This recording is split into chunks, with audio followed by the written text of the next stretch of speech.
Oh, yeah. Just a quick video, I hope, or just a quick stream, or however you want to call it. Just, I wasn't going to say anything, to be fair. You know, people made some statements. I was just going to let it ride, but it's been nagging away, so say something about it. And this is not, calling people out, and it's not trying to inflame people or criticize, things that they say. It's just that, I don't know. I find it hard to believe that people are so short-sighted in the things that they think and do. Forrest Fenn. Wow, that's quick. Hello, Casper. Hello, Single Barrel Silo. How you doing? Great. Wow. INFJ, Tim. I'm going to do a David Paisano roll there. So Casper first, Single Barrel Silo coming in a close second. INFJ, About Time, and Tim's Adventures. Yeah, I was going to do it a while ago, but there were people doing streams and videos, so I didn't really want to tread on anyone's toes. And Mike's been putting a few videos out. So David B, oi, how are you, mate? All good. So I didn't really want to step on anyone's toes, but I just want to address the fact that people have a negative attitude towards JCB, and I really think they should have a positive attitude, going forward. And I think,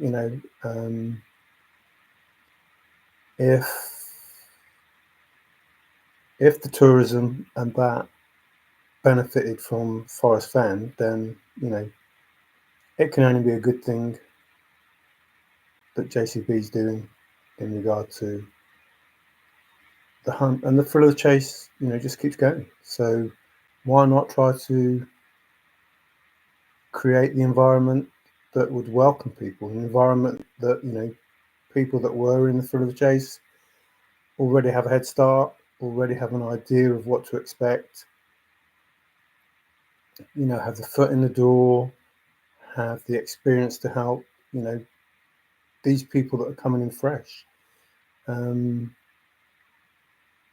with their families, with the kids, something exciting, something great going forward. And I hear some people putting out negative statements. I just don't know where they're coming from. I'm not going to call out people, but they'll know who they are, by the statement they made. One of them being JCB hunt, nothing to do with Forrest Fenn. Now I got splinters in my fingers, scratching my head at that statement. That is the most preposterous statement. A child of 7 wouldn't make that statement. Would not make that statement. That it has nothing to do with Forrest Fenn. If they were involved in the thrill of the chase and they knew the ending, so December 2022, if we can call that the ending, the chest was at the Heritage Auction, etc., if that's the right date, 15th of December, one of those years, if that's the right date, then that's potentially, when it ended, when the chest was sold at Heritage Auction, etc., etc. And we heard about the olive jar and everything else, and the promise of fun and answers and all those things. And somebody says the Forrest Fenn chase is not related, connected, however they wanted to word it, basically saying that JCB has nothing to do with Forrest Fenn.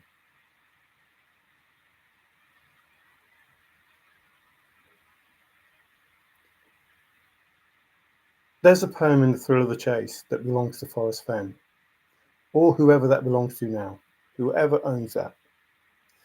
It's being used in the JCB hunt. Well, that's something to do with Forrest Fenn. There's a connection there. The olive jar that was in the Forrest Fenn Thrill of the Chase is in the JCB hunt.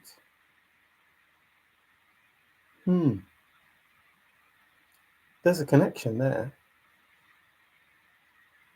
And it goes on. There are a few things that connect the JCB hunt to the Forrest Fenn hunt. Those are definite. But potentially, I don't know, I have 5 keys and a chest. If we could find the other chest, it would change his story in the Southwest. Whose story might that be in the Southwest? Whose history might that be in the Southwest? I don't know. Where is Santa Fe in the United States of America? Could it be in the Southwest? Could the history of the Southwest be, I don't know, a major Forrest Burke fan who wished he could have lived to do the things he was attributed to? And his history is he hid a chest in the Rocky Mountains. But what if that would change with these chests? What if that was to change if we found the other chests? Would that change his story in the Southwest? I don't know.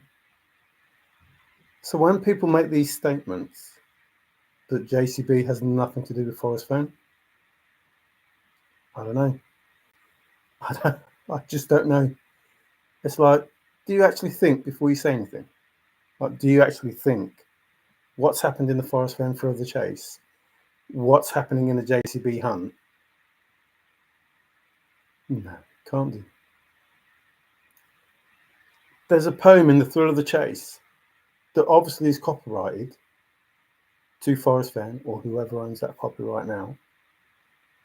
And yet, this random person named John Collins Black is going to use that as part of his hunt.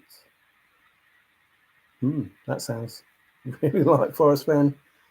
I don't know. I don't think he'd be happy if somebody just ripped his poem away from him and used it in, I don't know, some random hunt. The olive jar that belongs to Forrest Fenn has the autobiography or whatever the information is in it related to Forrest Fenn. But this hunt has nothing to do with Forrest Fenn. That's a little bit crazy. Then we have, someone else saying, well, he said this and he said that. And if that's the case, then I call BS basically. But isn't JCB just saying exactly what Forrest Fenn said? Like, follow the 9 clues precisely is not much different than paying attention to detail. Because if you pay attention to detail, you have to be precise. So the words might be different, but the information is the same. So it's hard to believe, very hard to believe, that there isn't some sort of connection to Forrest Fenn. It's very hard to believe that you would want to be negative about the John Collins Black treasure hunt. I don't see the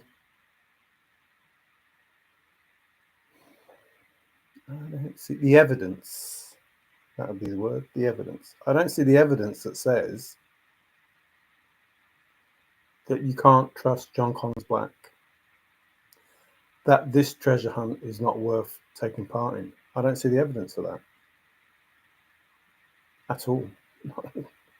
Not even a little bit. I don't see any evidence that says this hunt is not worth taking part in. That this hunt is in any way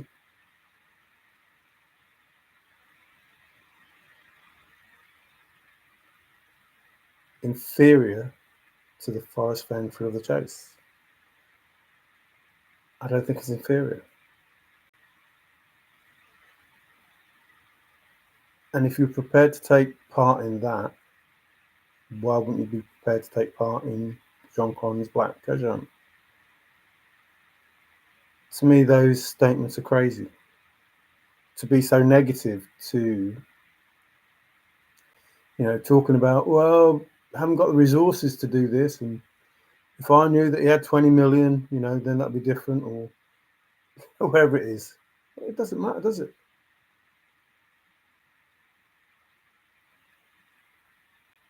The information is out there. Then there's, what about a children's book if I want to do, the treasure hunt, and I'll buy this book if I want to do the treasure hunt. But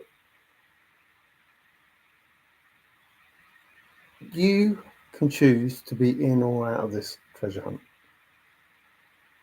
But to have opinions based on nothing, which is pretty much, how people made their souls, you've only got part of the information, and you've already made a confirmed decision with information you don't have. And the information you do have, you still made a negative decision. It's not possible to make this. It's not possible.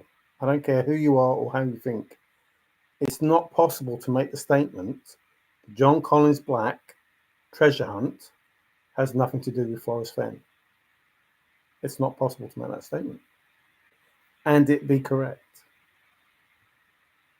There is an olive jar belonging to the Forrest Fenn thrill of the chase in this hunt. Therefore, it has something to do with Forrest Fenn.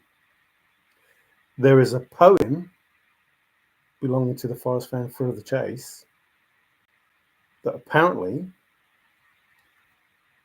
is in the John Collins Black treasure hunt. Those two important things, there are others, and, I don't want to get into too much detail, but there are other things that, could lead you to think, this is related to Forrest Fenn. There is a possibility that Forrest Fenn is related to the John Collins Black treasure hunt. The statement that has nothing to do with Forrest Fenn is just clearly incorrect. Directly or indirectly. Even if it is indirectly related, it is related. So I'm not trying to call people out, that I'm trying to call people out, but not, being nasty about it. I'm trying to say, look, maybe you didn't think of this. Indirectly, if that's how you want to put it, it's related. You can't say it's not connected. That's an impossible statement to make. It's connected. Indirectly or directly, it's connected with the Forrest Fenn thrill of the chase, based on the information you have. There was an olive jar that was in the hunt, and there was a poem that was in the hunt that you undertook for the Forrest Fenn thrill of the chase chest. And those things exist in the John Collins Black treasure hunt and other things. But those two, just those two, they're pretty major. Like, directly or indirectly, those two that I've mentioned, they're pretty major. When I say major, I mean major Forrest Burke Fenn. You can't say it's not connected. And if you do, there is something wrong with your being able to associate one topic with another. So, I think, just like Forrest said, look forward to the promise of new discoveries. I wonder what they could be. 5 keys. 5 keys. We could find those chests that belong to these keys. Pedro's chests. It's beyond me that people don't try to just listen and think, what's been said, what's happening. Has something been said in the past that relates to the present? Has something been said in the past that is affecting the future? Which is what Forrest Fenn said. Who says I can't affect the future? Wow. oh, Tim's retracted. And then I still haven't decided if I want to do his hunt. And because I feel like I might not have time for it. I still don't like when people talk bad about his hunt. For all we know, it is connected. Now, for all we know, it's all connected. Yeah, you know, you can't have the poem and say it's not connected. That's just an impossibility. It's an impossibility. You're saying that this random person, John Collins Black, took Forrest Fenn's Thrill of the Chase poem and used it in his hunt without any authority at all. That's what you're saying. When you say it's not you, but the person that said it. When you say it's not connected, that's exactly what you're saying. John Collins Black raided the poem from the Thrill of the Chase with no authority whatsoever and used it for his hunt. And you're saying this olive jar that wasn't in the book, in the chest, in the book, The Thrill of the Chase, this olive jar that Jack found, because that's what he said, Forrest, is this the chest that's in the book, The Thrill of the Chase? Yes.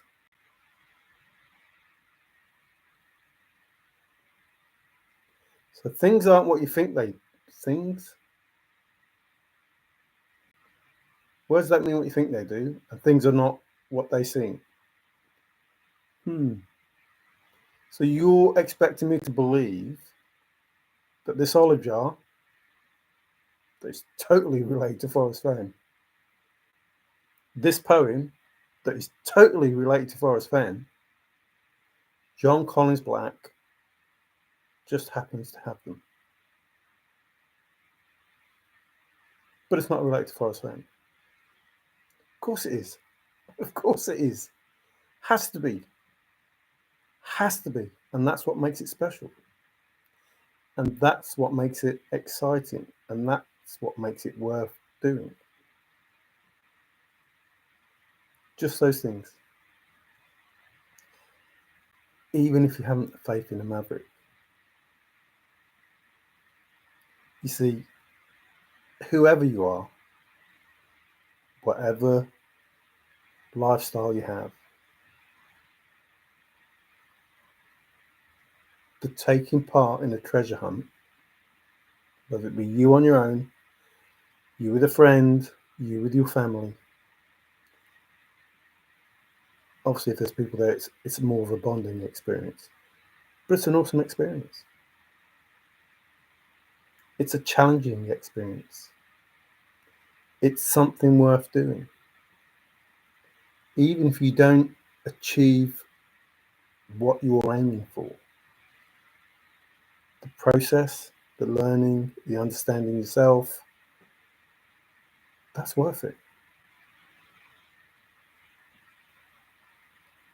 To have something to aim for,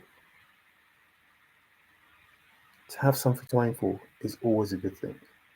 Always a good thing. But when it brings you closer to other people, it's even better. If that is family, great. If that's friends, great. If that's strangers, it's great. The Forrest Fenn Thrill of the Chase brought together a community. For better or worse, some of them. But this community exists nonetheless because of Forrest Fenn. And I'm certain there will be a John Collins Black community.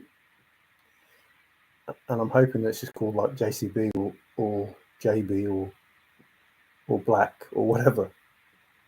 Rather than having to say John Collins Black all the time. But those people that were in the Forrest Fenn Thrill of the Chase, they're already part of that community. They already have a community set up. And if they bring that community to John Collins Black and the two, I don't know, mingle, or you get the catalyst or whatever, it can only be a good thing. And you will be the people that all these new treasure hunters will be relying on. And those YouTube videos So Dave Paisano, Mike and K Pro, they're pretty much the main focus at the moment. But I'm sure as this progresses, there'll be other people, like those people that introduced John Collins Black. But those people that were in the Forrest Fenn Thrill of the Chase have a better understanding of what this entails. Remember, John Collins Black is basically saying the same things that Forrest Fenn said. Different words, but the same thing. And if you believe that Forrest Fenn could do it, you better believe that John Collins Black can do it. And there will be an answer to the Forrest Fenn Thrill of the Chase, which then would make people very interested in the John Collins Black. There's treasure inside. So there, treasure. TTI. Oh yeah, TTI Friday I said, didn't I? So TTI, which is almost Fendi saying, talk to you later. So yeah, get behind John Collins Black. Listen. Pay attention to detail is no different than saying being precise, no different than saying right, straight, all those things.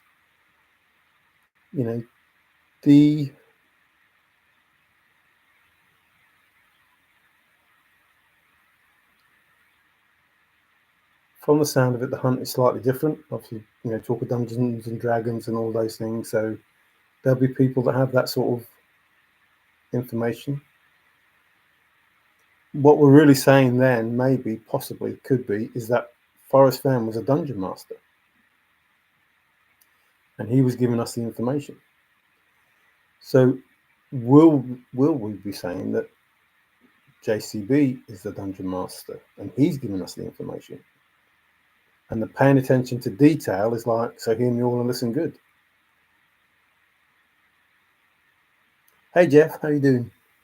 Hey Robert, you're not going to bash Dave already, are you?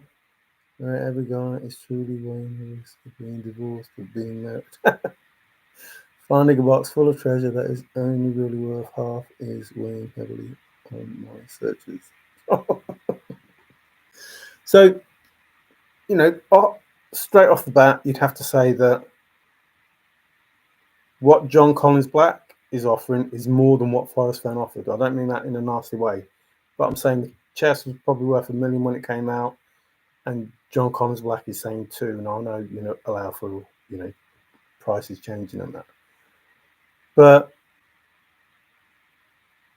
there is I don't know all the fancy words that are used for how much something is worth because of, where it came from, when it was made, who made it. Those sort of things make the prices go up. So whilst there can be a conservative estimate that's going to be worth so much, you won't know until you find it and, sell it. And, some people may pay more. As JCB said, bought it for so much, it was worth so much more. So effectively, you're being told that this hunt, each chest is worth more than Forrest Fenn, the Forrest Fenn chest. So each chest is worth more than Forrest Fenn chest. If you took this chest from now and put it back to 2010, it would probably be worth more than Forrest Fenn, the Forrest Fenn chest. That's how I see it, with the chances of everything that in there being worth more than, is being estimated. So why not do it? What, and you have nothing to lose. In fact, you have an head start on most people, and you have nothing to lose. Now, I know, time constraints, family constraints, you've been through a lot because of the Forrest Fenn, and some people, relationships ended because of it. But it's almost like in for a penny, in for a pound now. Dangling a carrot is not my cup of tea. Character, integrity, and knowledge has an impact on a person's decision whether it gets involved in JCB's treasure hunt. Yeah, I agree with that. But the thing is, those people that are saying it has nothing to do with Forrest, That's wrong. It has to be wrong. Based on the items that we're talking about.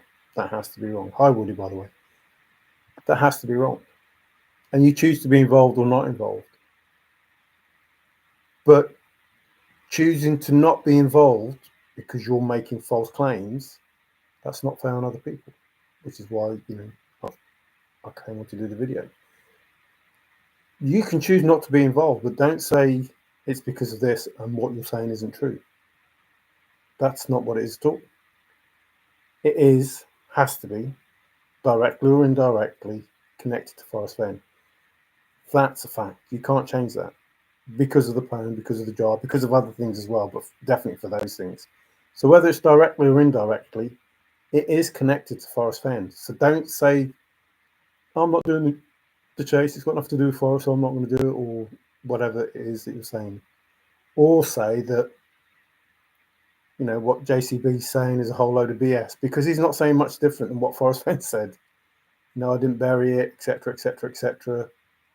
Pay close attention to detail, follow precisely, go right, straight to it. These are the things you need to listen to in order, if you want to take part. If you don't want to take part, you don't want to take part. I'm not saying, please don't misunderstand, I'm not saying you have to take part in the hunt. I'm saying don't not take part in the hunt because you're making excuses that don't exist. Don't not take part in the hunt because, whatever reasons they are, they have to be real reasons. You're only fooling yourself if you don't take part in it. But if you don't want to take part in it, don't take part in it. I've got no, dog in the fight, as it were. It doesn't matter to me whether you take part in it or not. But just try not to stop other people, enjoying something that you're criticising without the right information. Have a head start then, Robert. Yes.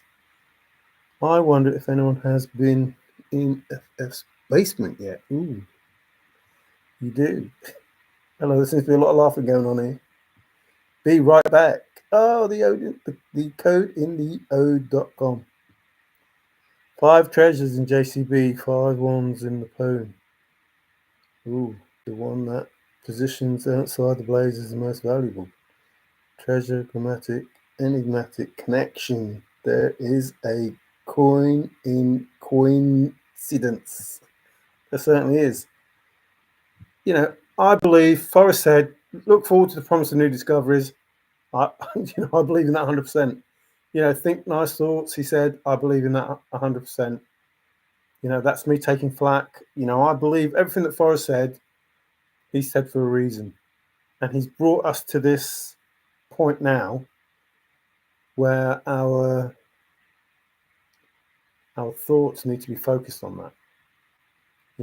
The think nice thoughts, the promise of new discoveries, we're that close to those things bearing fruit.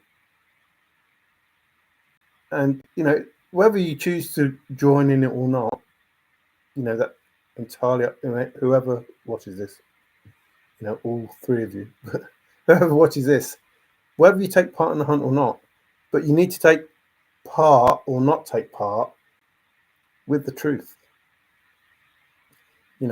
If you have the truth and you take part, fine. If you don't have the truth and you don't take part, then at some point you may regret that you didn't. Especially when you've already gone through, the thrill of the chase. And what Forrest Fenn said. You have those words ringing, or you should have those words ringing in your ears, and you should be able to then attach those words to some of the things that John Collins Black will be saying in the future as part of his hunt. And that Forrest has said some things that could, I'm not going to say it because I don't want to lead people astray if I'm wrong, but Forrest has said things that could absolutely make you believe that you already know where one is, or the possibility of one being there because of statements that Forrest Fenn has made. And if he's made that statement, you better believe that it has something to do with anything that he can affect the future with. So if it is that Forrest has 5 keys, and we need to find those chests that will change history in the Southwest, or his story in the Southwest. And that is where Santa Fe is. And the history is that we have now, our history is from 2010, there was a chest hidden in the Rocky Mountains. But what if there was 5 chests hidden around the United States of America? What if that history changed and Forrest, I wish I could have lived to do the things I was attributed to, changes into something different? And I'm not saying that these things are necessarily the case. I'm saying, what if? What if it is the case?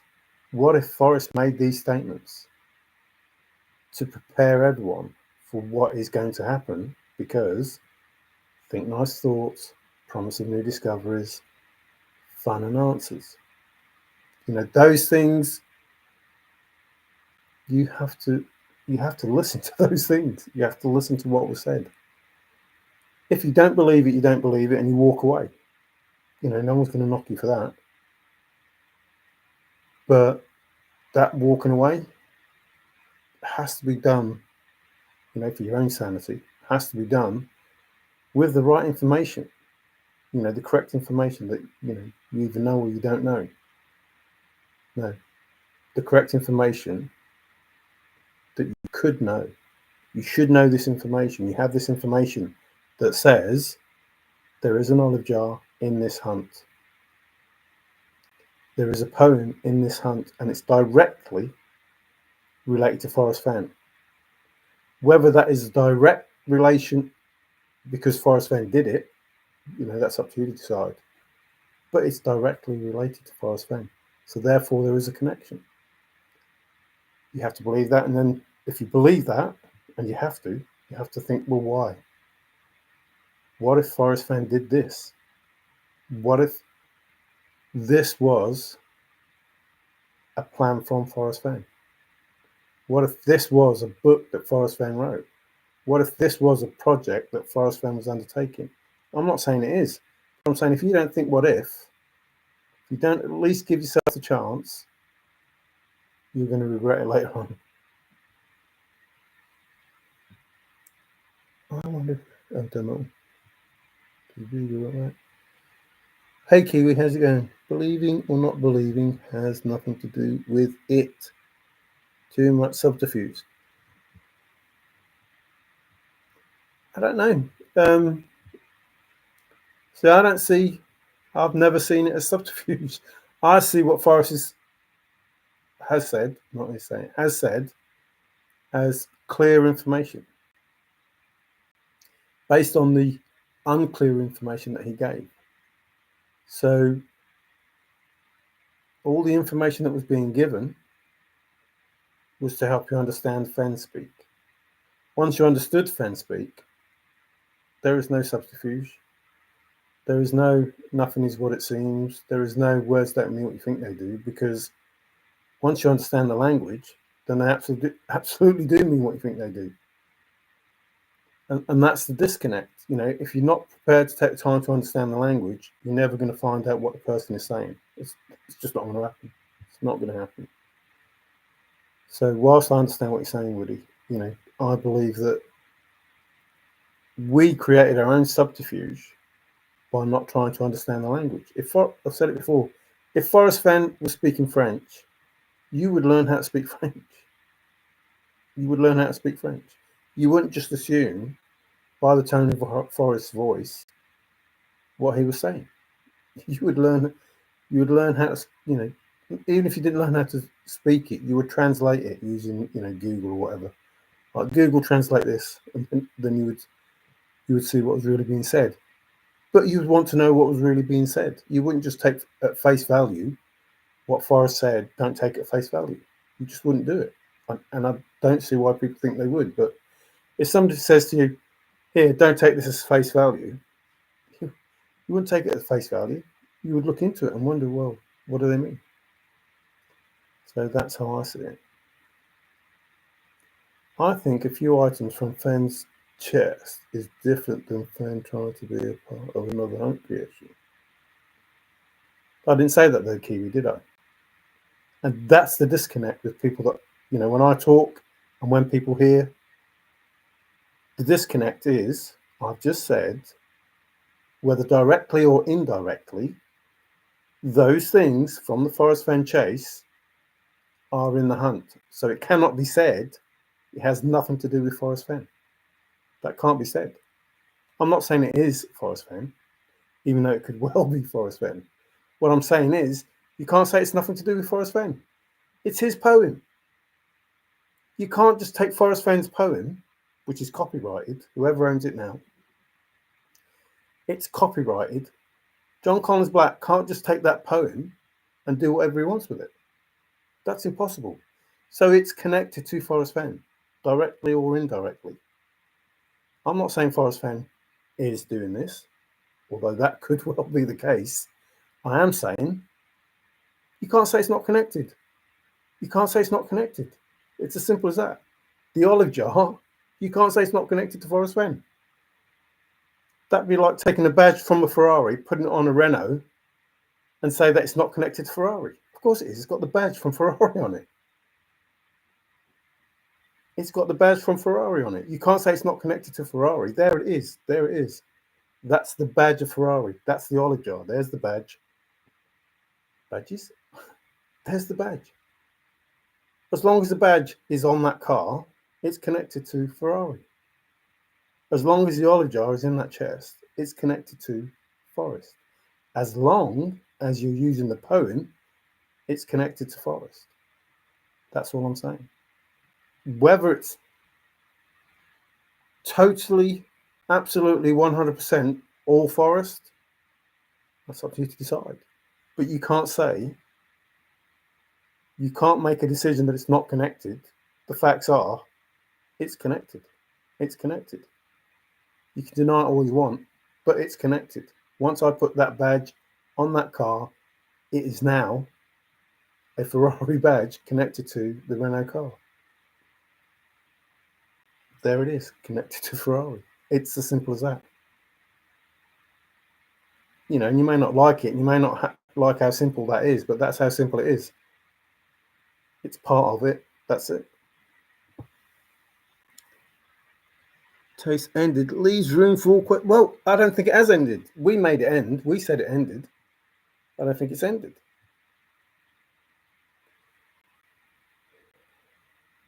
The chest was found. The treasure was found. Forrest had to make it happen the way that it was supposed to happen. How do you know this isn't the way that it's supposed to happen? You don't. You don't. This could quite well be the way that it was supposed to happen. So if you work out that I wish I could have lived to do the things I was attributed to is part of this scenario now. You know, from before and going forward. Then, you know, think nice thoughts, promise of new discoveries. Those things could be talking about what's happening right now. Fun and answers right now. Right now, we're in that moment where all of that is going to take place.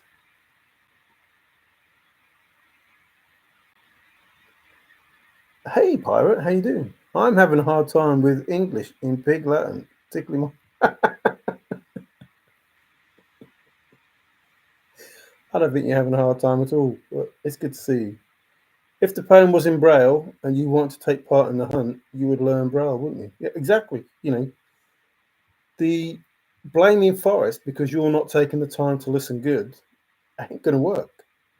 You know, it's not, the onus is not on Forrest for you to learn the language. You know, he set up the hunt and it's up to you to decide, you know, what things you need to do to understand how to take part. If I find that poem, I'm publishing it. Hi, Frank. I think the poem's... Oh, you mean the new poem, not the old poem? I never said it's not connected. Just different degrees of connection. Yes, I'm not saying you did. I'm just saying what you're saying is refuting what I've said, and I haven't said what you think I said. I'm saying there is a connection, and you can't say there isn't a connection. And as you just said, the degrees of connection that there is what, what you need to think, but you can't say there is no connection. Therefore, me personally, I suggest you get into the JCB hunt because there is a connection. And only if you understand the connection, and how deep that goes will depend on how far you can go in the JCB hunt. If there's no connection and you can work that out, then that will be an easier path for you. But if there is a connection and you can work that out, that will be an easier path for you. So just understand the connection makes it easier, I think. Pirate, bad reception from the phone in phonetics. Most people think a pirate's favourite letter is R. No, 'tis the C, yes. And the ship. No, it's the X. No, the sea. They travel on the sea. It has to be important, doesn't it? Traveling on the sea. X for sure. Will a 10 do, you pirate? Yes, a 10 will do. Or 24. 24. 2024. I grew up around people that knew many different languages. Same saying can have different meanings. Yes, absolutely can have different meanings. One of them is warm water, which is a lie, according to, I'm not sure. I say Native Americans, but do I need to say Native American Indians? I think I need to say Native American Indians. So if you talk with the warm water, that's, basically saying that you're lying. In some, well, I don't want to get into it because I can't speak nowadays because people get offended and upset that you said this, you didn't say it right, and it's just crazy. Double right, it will. Double right, it will. Baby B. Oh, so true. I don't even say right, but true. Double right, it will. Hey, Amy, how you doing? Way back. Don't you think the solver already knows everything they need to know? Well, no, because there's a new hunt. So,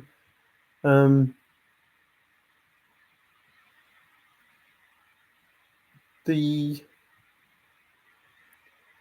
chase won't end. It could go on forever and ever and ever. If you want to imagine, let's just imagine for a bit that Forrest Fenn did this. Don't jump up and down and say, no, he didn't, no. Let's just imagine that Forrest Fenn did this. And you take these 5 chests, and we find these 5 chests. What if there's another 5 chests? What if there's another 10 chests? What if there's 50 chests? What if there's 100 chests? What if this will never end?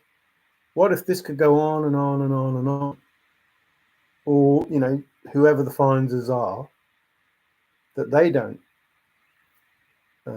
extend the chase? Or what if John Collins Black is extending the chase? What if he met Forrest Fenn and they said, look, let's keep the chase going. I didn't want us to finish this early. I'm happy that it was found while I was alive, but I would like for it to continue.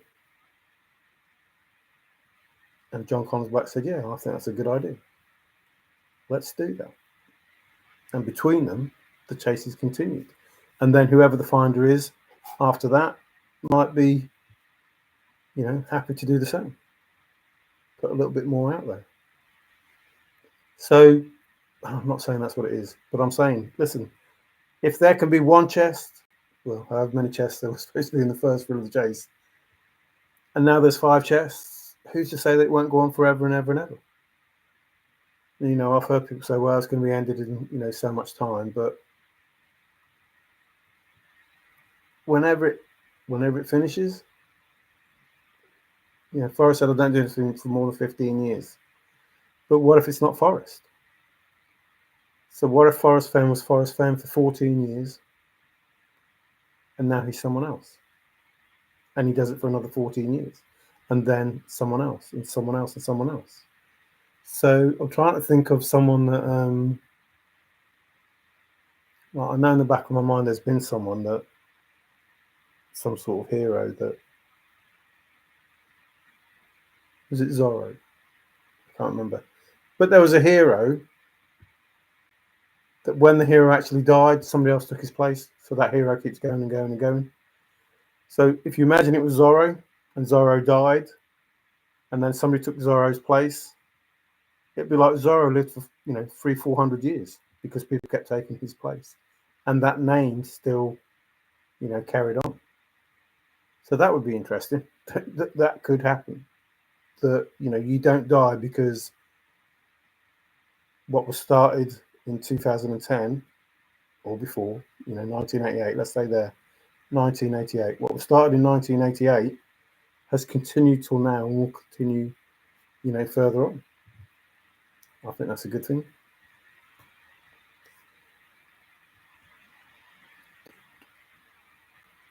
Where all mortals halt is where the lies halt and the truth resides.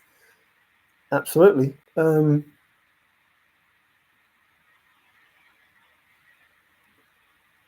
All the words that are used, not all the words, this conversation. So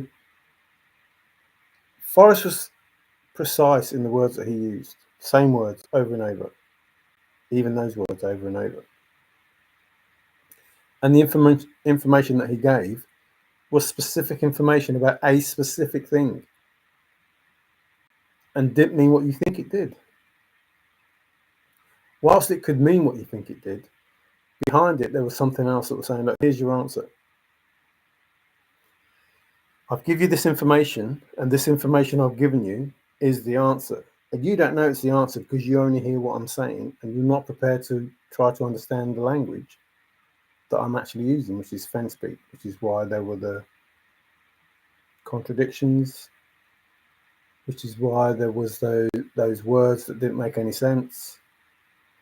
Because Forrest was highlighting this word can mean this, but it can also mean something else. What is the word that it's supposed to mean? Everybody knows that he wasn't saying Jackie Kennedy was easy. He wasn't saying that. So you have to understand what that word, why he put that word in. Now, yeah, it could mean Jackie Kennedy was easy, but, comfortable to get along with, easygoing, those sort of things, not the easy that people were saying. So much for answers. But the answers will come later. So 1021, it's no coincidence that it's the 1021 or 1021 of Forrest Fenn home address. That's not a coincidence. It can't be. So then again, something else that is connected to Forrest, whether directly or indirectly, whether accidentally or on purpose. It's another connection to Forrest Fenn. The fact that it's 21st of October is 2021, and that's the address of Forrest Fenn. So it's possible that at that point in time, you get fun and answers. Now, the fun is definitely the hunt. This has to be, you'd be crazy to think that it wouldn't be fun. So therefore, you're looking for answers.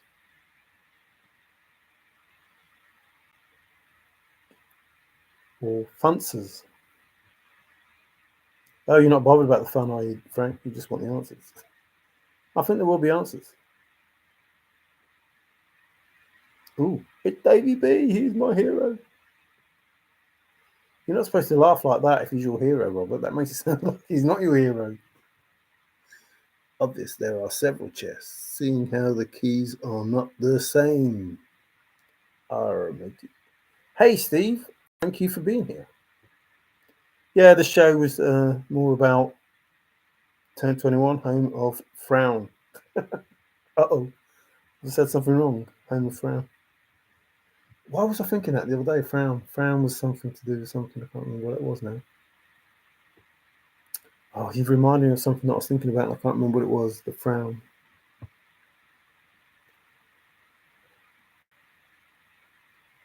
You must be reading my mind. David, was I talking to you about frown? Can't remember what I was talking about frown. Excuse me, frown.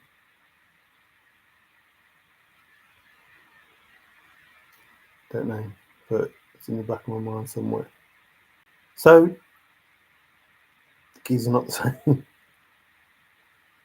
Yeah, so the talk was, Pedro's chest, they knew the sheep doodah and whatever, Forrest tried to explain. I can't remember now. But the whole statement could be talk about something totally different. And that's how Forrest managed to get the information across without people realizing. Words don't mean what you think they do. So you could have had a whole conversation. I did a video on it, or a couple of videos more, about the words snow and window. And I gave a sentence that, read quite, simply and understandable. And really, I was just saying window, window, window, window, window, snow, snow, snow, snow, snow, snow, snow. And yet it read like a sentence. But I just took the word window and gave you a sentence just using one word window, which is what I did with, Jack when I wrote to Forrest. The email, not wrote letter. Frown in a smile, turned upside down. Oh, David B says, not me. I don't know what he's saying, not me for. Not me? What is not me for? Oh, thank you, 18 people and already 2 likes. That's very nice of you. But again, I don't want people to think that I'm not being confrontational. I'm just saying, look, you're making statements that make no sense.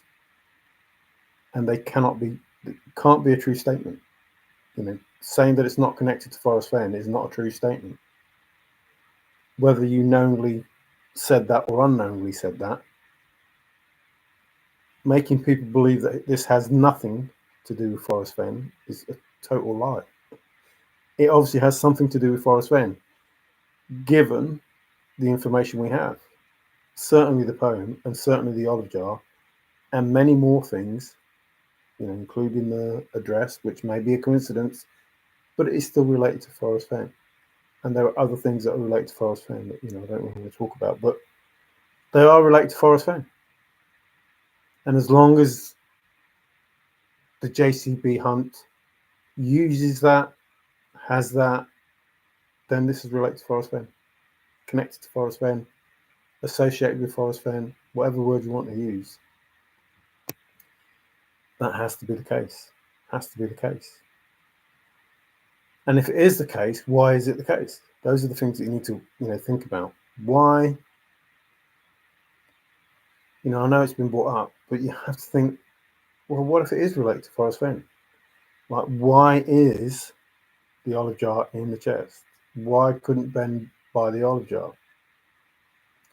Why is John Collins Black using the poem? How is John Collins Black using the poem? So it boils down to, how does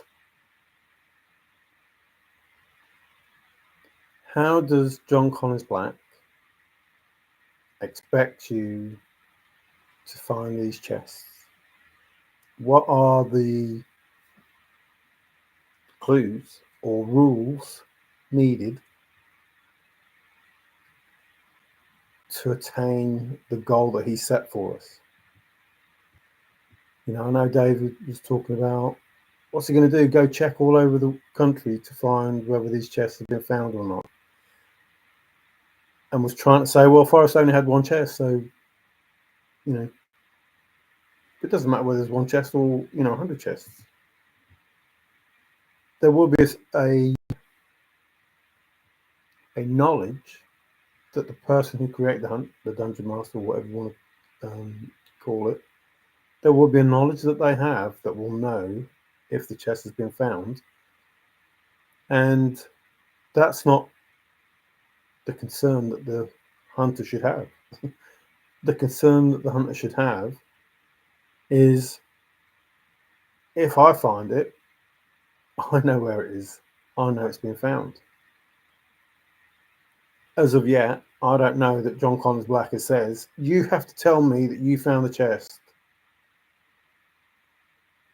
So as I know, and I can tell other people that you found it.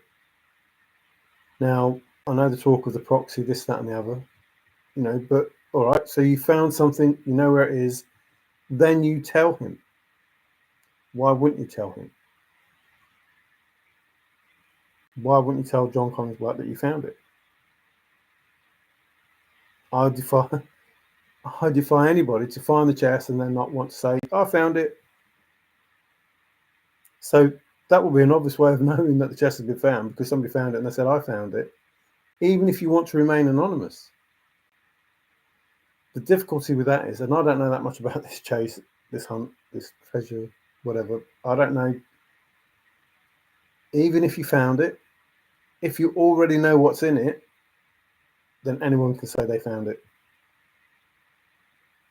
Anybody can say they found it because there's already a list of whatever's in there. So the chances are, like Forrest, he put something in there that the finder will like. And that'll be the thing that you have to say that you found. Maybe. I don't know. But Forrest said there's something in there that the finder will like. If you found the chest, he would probably have said, did you like what was in the chest? And you go, well, I don't know what it was. Well, you didn't find it then. Because unless you find it, you won't know what it is. And if you do find it, you will know what it is. So if you're going to say that you found it, then John, I'm just going to call you John. Sorry, John, if you read this. Can't keep saying John Connors Black. Then John knows you found it. I found the chest. You did? Yeah, I found it. Okay, where was it? Such a place. Oh, you know what I mean? And did you like the thing that was in it? What thing? Well, the thing that I put in the chest. Well, you put in all these things. No, I'm reading the list that you put in. Yeah, but I put in something there that you'd like. But I don't know what that is. Well, look in the chest and you'll see.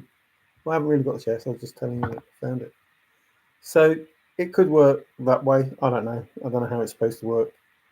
I know that once you have all the items, it's easy for anybody to say, well, yeah, I found it. This is what was in it. I can't see why you'd do it, but, it'd be easy enough to do. But to find it, Forrest said he knew if somebody found it, he knew if it was where he left it, etc., etc., etc. And John is saying the same thing. Pretty much. It wasn't buried. I didn't bury him. Now, David was saying the same things that I'm saying. It makes me laugh because he's disagreeing with what I'm saying, but saying it himself. Someone's going to stumble on it. Someone's going to stumble on it. If it's put there, somebody's going to stumble on it. It's like, well, I've been saying that for the last 4 years, and you've been disagreeing with me. And now all of a sudden, because somebody's got 5 chests, somebody's going to stumble on it. Somebody's going to stumble on it. So it's obviously not going to be a place that you're going to stumble on. So, you're not halfway there, but you have an idea then of how to go about it. We should have an idea to go about it if it's not going to be stumbled upon. So the information that John is giving is not much different than the information that Forrest gave. Just, worded slightly differently. And some people see that as a problem, but I don't see that as a problem. I don't see that John saying that no one's going to stumble on this chest, basically. No, John didn't say that. It's not buried. So John says it's not buried. It's not buried. It's for you then to decide, well, what does it mean by it's not buried, and how am I supposed to find something that's not buried and somebody else not find it? And that's what makes the hunt interesting. The fact that you can work out how you're going to find it and somebody else can't work out how to find it. And the best part about this is if you find the first chest, second chest, third chest, or whatever, you have an idea of how to find the fourth and the fifth chest. So potentially, you could be finding more than one chest. which, you know, obviously is better than what Forrest Fenn has offered in the past that we know of. So, you know, I don't see any negatives in this. I'm not trying to push the hunt. I have no, you know, say in it. I have no commission with regard to it. Just that it would be silly to try and say that there are negative things in this hunt, and yet you took part in the Forrest Fenn through the chase hunt. That's just crazy, absolutely crazy, and beyond my comprehension. I can't think of a negative about John's hunt which was any worse than Forrest Fenn's. I can't think of one. There is the positive is there's more than one chest, and you already know there's more than one chest, and you know already some of the things that you need to do to find it, because John's given information that says it's this, this, and this.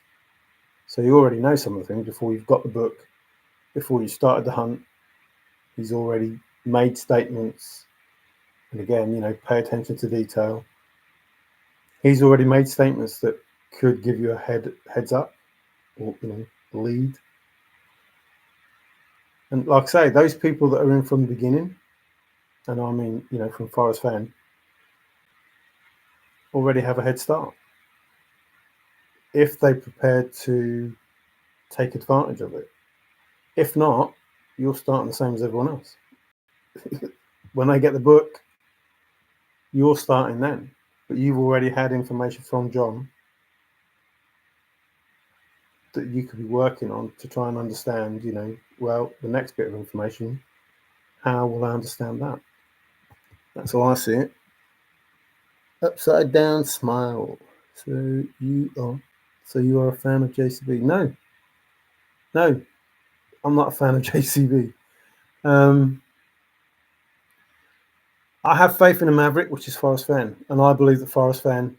I'm not telling you to believe it. I'm not telling you to believe it. I believe that Forrest Fenn set this up, and it's a continuation of, you know, what it is that we're doing, and that John is going to help us in the same way that Forrest helped us. And you need to listen or pay attention to detail going forward. But, you know, I'm not looking to continue moving forward with John. So, you know, I'm interested. I'm interested, and I'll be reading the book, obviously making observations or statements. But I'm a fan of Forrest Fenn, and I think that would be like, I don't know, what would it be like?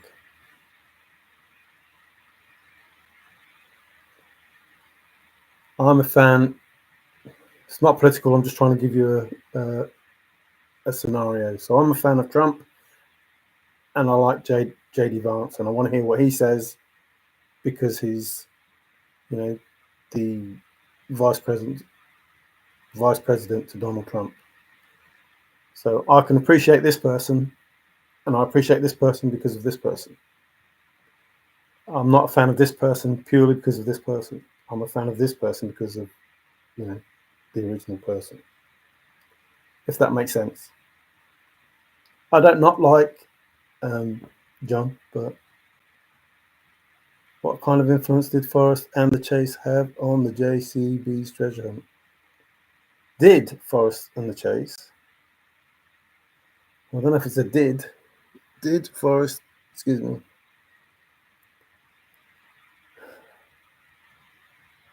Well, that's to be seen, isn't it? So this, you know, speak to Dave, and I said this could be, you know, John Connors Black will have whatever rules there are to be used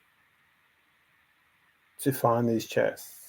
So it won't be much different than Forrest Fenn's Thrill of the Chase Hunt, in that, you know, you have to pay close attention to detail. So, or listen good. There's not much difference in that, or be precise. There's not much difference in that. Pay close attention to detail than there is to listen good, you know, understand, whatever. It's a similar thing. So, you know, it's hidden, not buried. Sounds familiar? You know, those things sound familiar. So I think if you listen good or pay close attention to detail, you know, you've got a chance.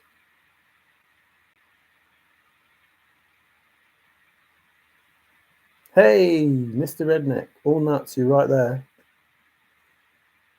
Trout are pretty smart and get easily turned off on the same lure. It's not the same lure though, is it, Frank? It's not the same lure. Like, this is more. The thing with this hunt is, I'm not trying to stick up for, you know, John, and I'm not even trying to stick up for Forrest. I'm just trying to say, you know, how it is. This is a chance to find more than one chest. Now, if you can find, you know, second, third, fourth, fifth chest, you're going to find 4 chests worth whatever they're worth. The chances are that if you find one, you have the information that will help you find 2, and you have the information that will help you find 3, and you have the information that will help you find 4, whatever. So why not? Why not be involved in a hunt that, if you get the method right, you could use the method to find all of them. If you were that sort of person. So I'm not that sort of person. I think, you know, one would do, and, you know, I'll be happy with that. But hey, Treasure Seekers, brutal truth. Guess who's in the house soon? Guess who's in the house soon? With a look. Who's in the house? I've been enjoying those little shorts that you've been putting out, Greg. They're different. I was expecting those. Who's in the house soon then? I know that Ben is going in a couple of days to see Shiloh about a shovel, or the scoop, or the new name, or however you want to look at that information. Missing Ashley's and Mama Q's little chats. I don't know, you know, maybe there is a reason why they haven't gone live or whatever, but I hope they're all well. I hope everybody's doing great there. You know, Mama Q and Ben and Ashley. Who's in the house soon, Greg? Screw the solver once. Screw the solver once. Shame on you. I didn't know the solver had been screwed. Unless you think you're the solver and you think you've been screwed, but I don't believe that the solver has been screwed. The Thrill of the Chase treasure hunt was unsolved by ya. Oh, sorry. Treasures or... I don't know. I would be going bananas without knowing the solve. And now knowing it is better than... I don't know, the heart's in the way. Other riches thrill. Why do you people like... You start talking English and then I have no idea what the heck you're saying. Sorry, treasures or not, I would be going bananas without knowing the solve. And now, knowing it is better than any other riches thrill. Is that what that says? Any other riches thrill. Hi, Fenny, how you doing? So I was just trying to work that out. I don't know. Treasures or not? ... Is that... I'm not sure if that's supposed to be a smiley face or what. Treasures or not? I don't do these semicolons and commas much, and full stops and things. I think the most you get out of me is an exclamation mark. My English is terrible. As you can tell, I don't input, you know, spaces. So Frank thinks he's the finder, does he? And it's shame on us for screwing him over. Naughty people for screwing Frank over. Hey, I think I'm Forresty in English. English? Hang on, let me see if that's intentional. That's intentional. You couldn't have missed the S by that much. English. You're very foresty. You've got a name like Fenny. Fenn enough. And that is very foresty. So this was basically just to say, please don't say or make statements that can't possibly be true, and try to impact how people think. Again, it goes back to people say don't call us stupid and don't call us this and don't call us that. And it's like, well, why do you make such silly comments? It's a crazy comment to make that it's not connected. Of course it's connected. It has to be connected. It doesn't matter whether it's direct or indirect connection. It doesn't matter whether it's 100% connection or 10% connection or 1% connection. It's connected. And you have to accept that. That's just a fact. It's connected. First and foremost, it's the poem. But it's the poem. The poem belongs to the Thrill of the Chase, and the Thrill of the Chase belongs to Forrest Fenn and or the family, however, the copyright or whatever it is that's supposed to be. But it does not belong to JCB. That was not what was gifted in the olive jar. And again, the olive jar, where did Forrest say he put the hairs? We need to know, or we don't need to know. We don't need to know, but the community needs to know that, why were the hairs there? Who did this crazy thing?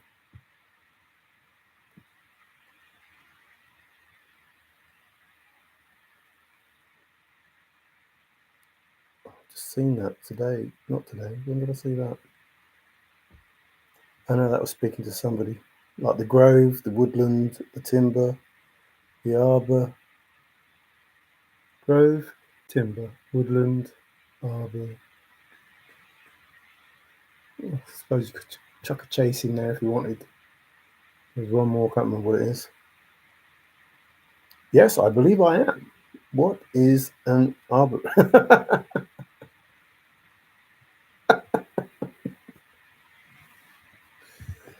Oh, well, you need to go out watering more often. Yes, I believe I am. What is an arborist?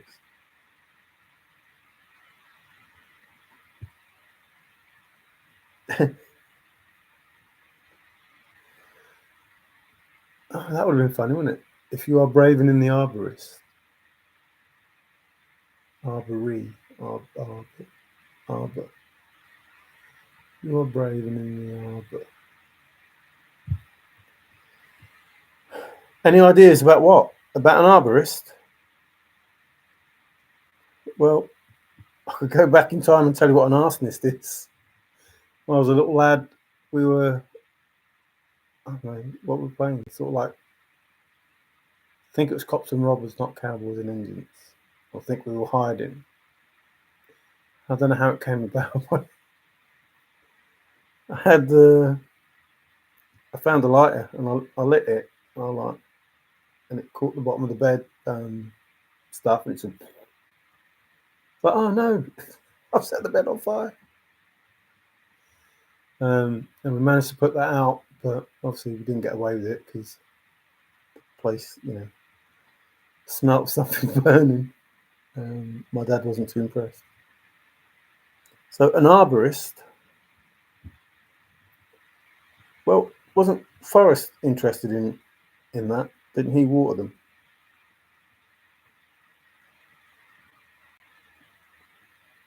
I think Forrest used to say he was going to water them. And I used to say to Forrest, I'm sure I said about it, that the family needs watering.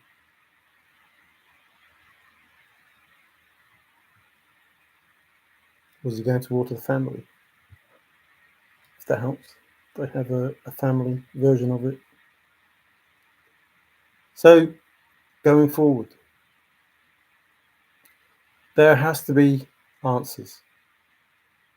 Which is another reason why I came on. There has to be answers in the Forrest Fenn Thrill of the Chase in order that people have the belief that it's worth to take part in the JCB hunt. As for the reason that somebody stated earlier that I can't remember, sorry. But if there is a complete ending to the Forrest Fenn Through the Chase with answers, then I'm sure that people will take part in JCB. Now, again, no disrespect to John.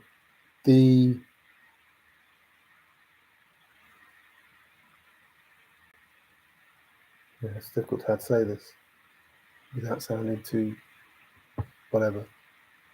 So I'm not going to say it. But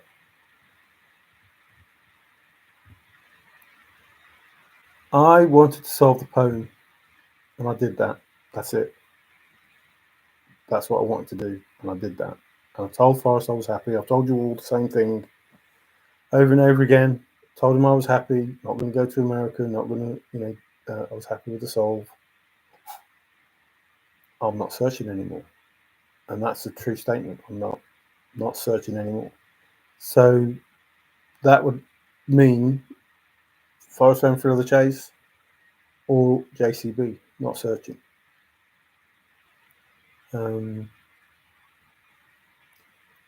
That's the best that I can say. I'm not searching anymore. And I think, that's probably the right thing to do. Tree doctor, find the treasure.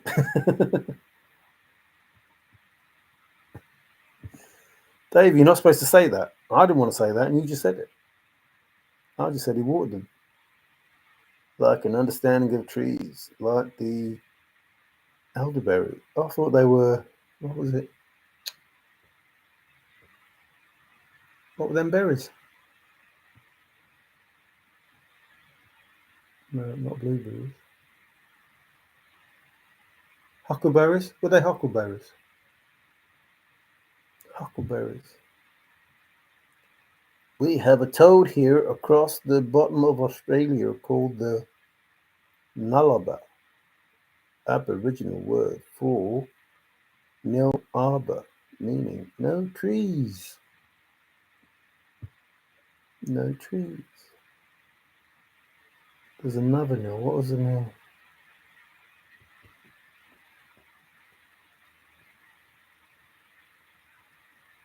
Yeah, well, that's pretty good, isn't it? Able, and yours is arbor.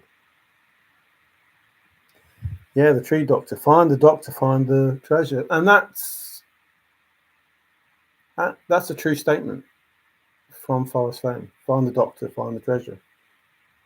If you not nothing to do with security guard or anything, the Trump stuff. Nothing to do with that. What was the broken mirror symbolism that FF used for the box elder tree he hit?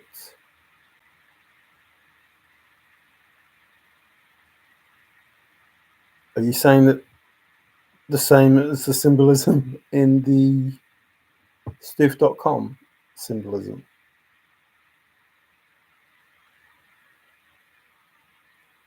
What was the broken mirror symbolism that FF used for the box elder tree he hit?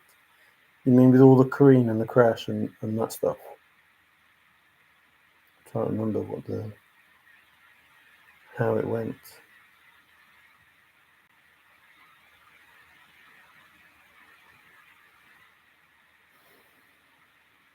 So he was reversing out.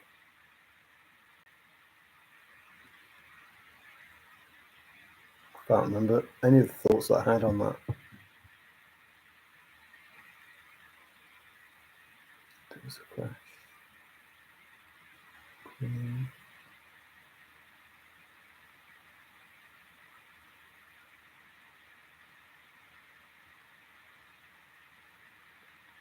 Nope. Nothing coming to me, I'm sorry. Only that Charlotte was in the guest house. Even that. So the house went for sale. Still hasn't sold. The estate has been concluded, hasn't it? Well, that's all been sorted, as far as I know.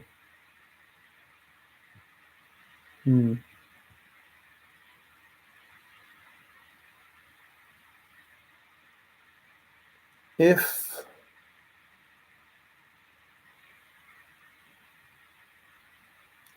trying to be careful what I say.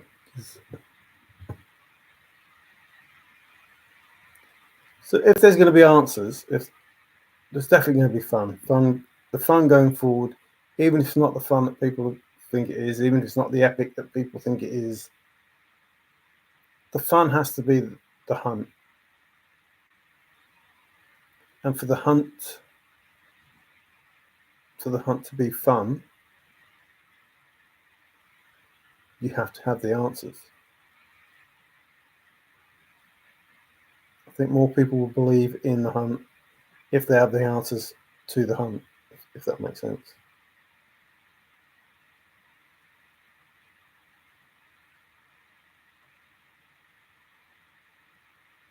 Scrapbook reads, please. Oh no, it's Mr. Trusted Living. Poirot, is the case a wrap? The case was a wrap 2020.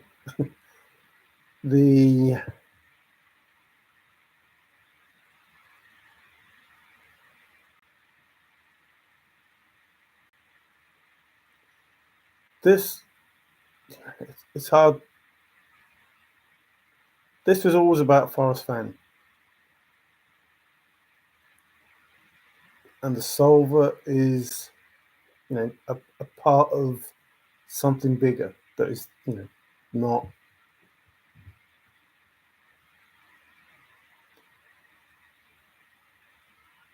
It's not for the solver to prove or disprove the answer. The solver doesn't need to prove or disprove the answer because the answer was given to the only person that could accept it as an answer. It is then up to the teacher, let's say. It's up to the teacher then to then say who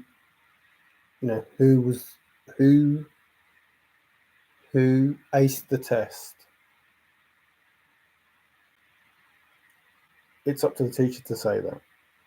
The teacher knows who aced the test. The person who did the test knows they aced the test. But it's not up to that person to say that they aced the test, because guess what? Everyone's going to say they aced the test. Everyone's going to say that they are the top that did the test. So the teacher marks it and says, yeah, you did it, you're correct. And then gives the answers to the class. Now, the class isn't going to be happy if they don't know who that person was, because they want it to be them. And as long as the teacher doesn't say who it was,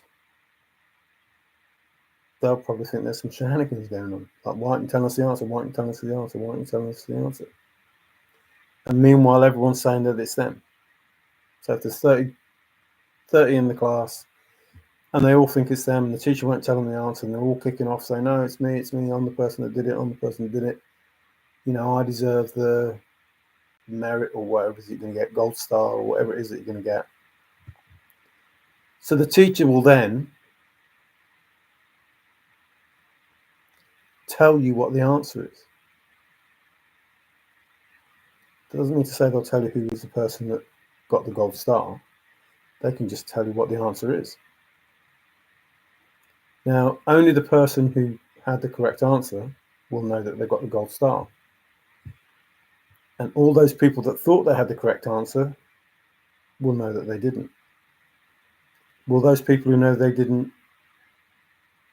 jump up and down and say, I was wrong, I was wrong, I was wrong? Or will they just walk away and, ignore the fact? I don't know. But the teacher has to have the answer, and the answer must be given at some point. But just because the answer is given, it doesn't mean to say that anyone will know who the finder is or what, how that came about. And again, I'm not talking about a finder as me being the finder or David B being the finder. I'm saying, look, these are the things that must happen. They must happen. The teacher has the answer that is the correct answer, and the whole class thinks that they have the correct answer.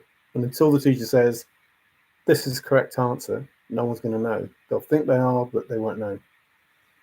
When the answer comes out, so teacher says, this is the answer, this is the real answer, those that don't have the correct answer can do, one or two things. They can,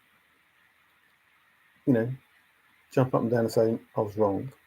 Or they can just, ignore the fact, and know that it was somebody else. And know that it was someone else. But the teacher has to give the answer. Because, as we already know, all the students say that they have the correct answer and nobody believes them. So the teacher must say the answer at some point. But then, when the teacher gives the answer, there will be another test. It's up to you then to decide, do you want to take part in the test again and try again? Or you just walk away and go, no, it's too hard, I couldn't do it.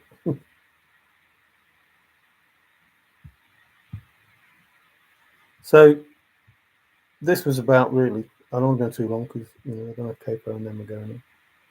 This was about,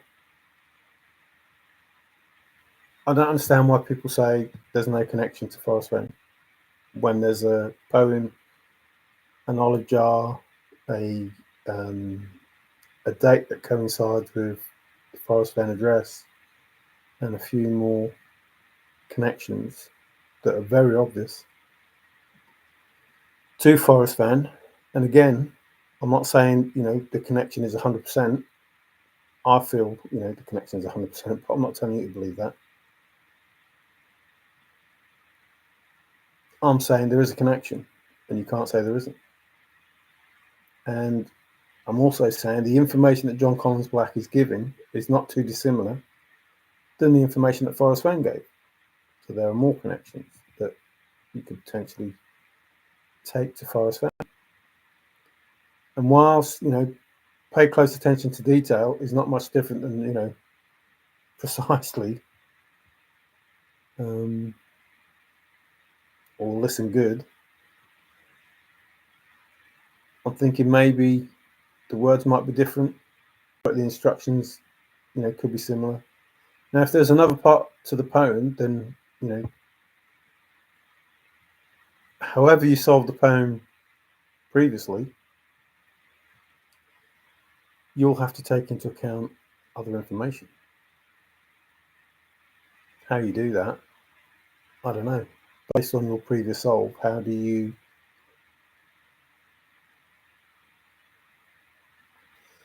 go from warm water salt, which is how most people solve it, warm water salt to take chess and go in peace? How do you go from that, which is your end solve, to then finding 5 more chests?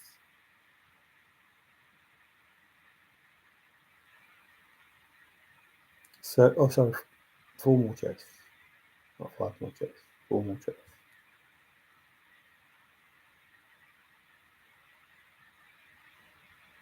4 more chests. How do you do that? So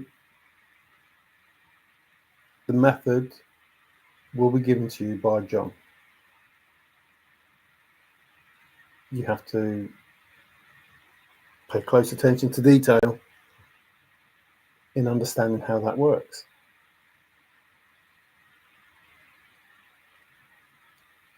John's already given out some information that could help you understand what it is you need to do before the book is released. And it's quite probable that there will be more information before the book is released. Worst case scenario for anybody involved in the Further Chase, this hunt brings in tourist money and helps the American economy, which in turn will help you people in America. If you don't do anything, and if you get involved in it and get other people interested, it'll help it even more. So, which again will, translate to helping you. If you have a better economy and a better workplace, then not workplace, environment, then the money you earn, you see more of a benefit.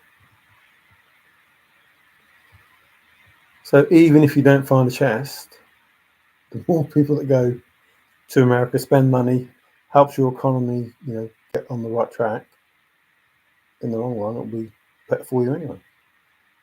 Now, I don't think that's the way that Forrest says, I found a way for everyone to win. I don't think he was saying, right, I'm going to boost the United States economy so much by doing some treasure hunts and everybody's going to be better off. I don't think that's what he was saying. I mean, it could be, but I don't think it was.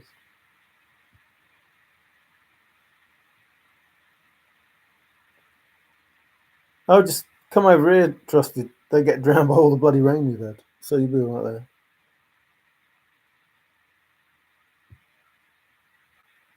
Well, it's a little bit different than go out and water the trees, but drown my plants. Thanks for popping in. It's odd how the answer to the poem is a GPS location, yet the multiple answers to the 9 different clues are each a treasure chest on their own merit. Ooh. Ooh, that is odd, Fenny. That's very odd. That's singular odd. Teacher. Does the teacher just give the answer, or does the teacher teach the formula to the answer? That's a good example. Yeah, so you come up with big words, I don't know what you're talking about. But yeah, so the teacher's already given the formula, but only, if we're led to believe, only one person understood the formula.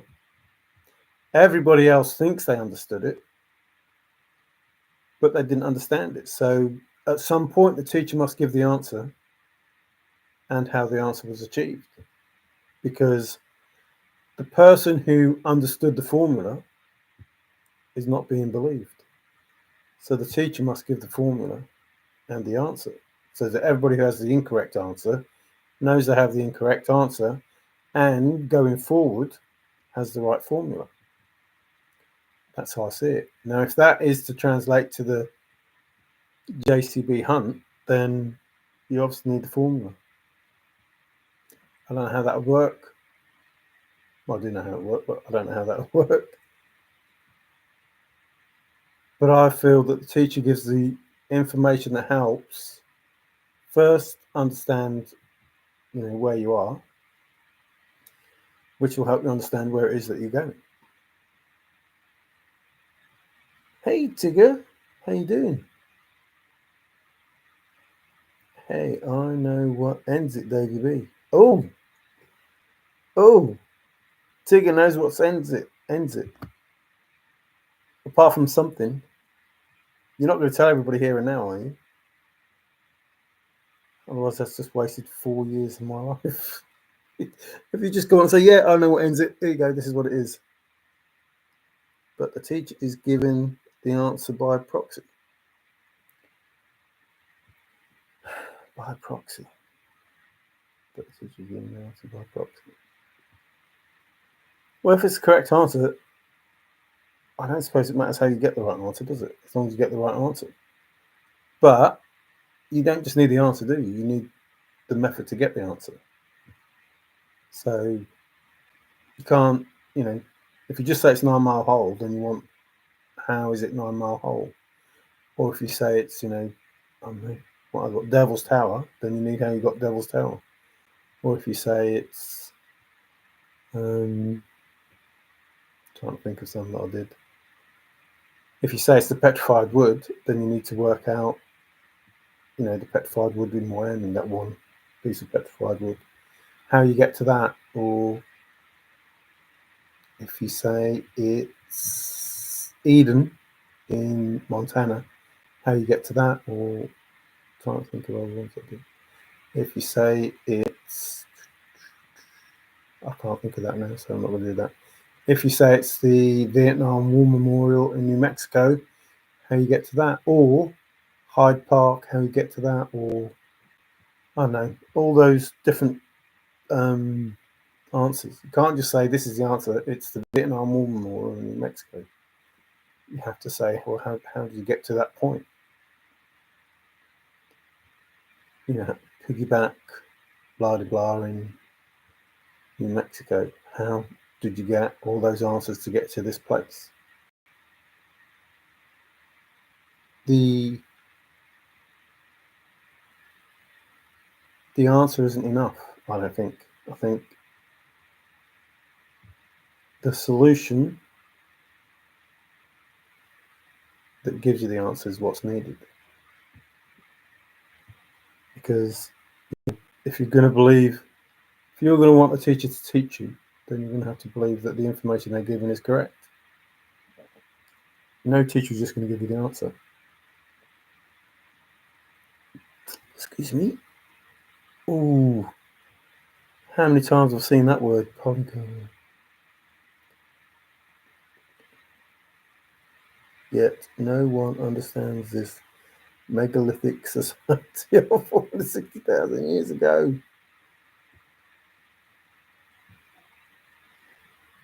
But I think we talked about that before. It's like, well, nobody was around then, so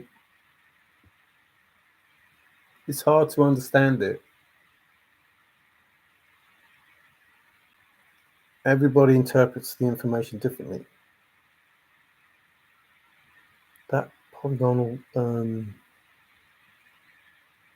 architecture of the landscape, what was that? I can't remember. So from the landscape, there's a totally different understanding of that you're talking about. But was there something like that at the Denver Museum? I can't remember now if I found something like that at the Denver Museum.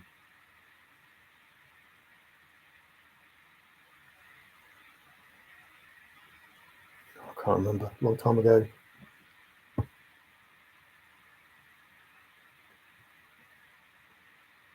It's been fun. I have to go, everyone. Have a great evening. Oh, see you later, Woody. Thanks for coming on. And he said, just see you later, Bob. Thanks for coming in, mate. Have a good time wherever it is you're going. What is the oh no for, Tigger? Is that you're not going to tell everybody? I hope that's. I'm not going to tell anybody. Like, oh no, I'm not going to tell anyone. Tree power to you, Woody. And water them while you're out there. So my understanding of this thrill of the chase, I didn't go into too much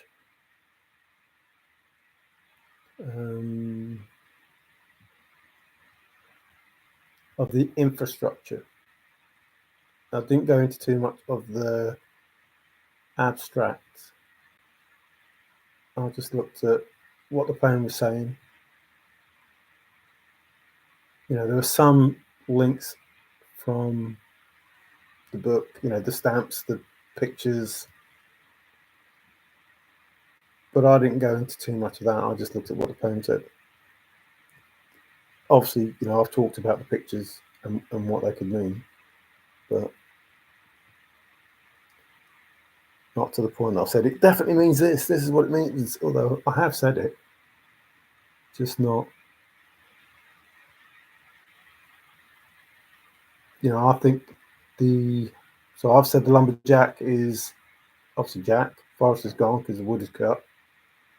There's a turtle, a dove. Turtle is a name. The dove is obviously peace, moon.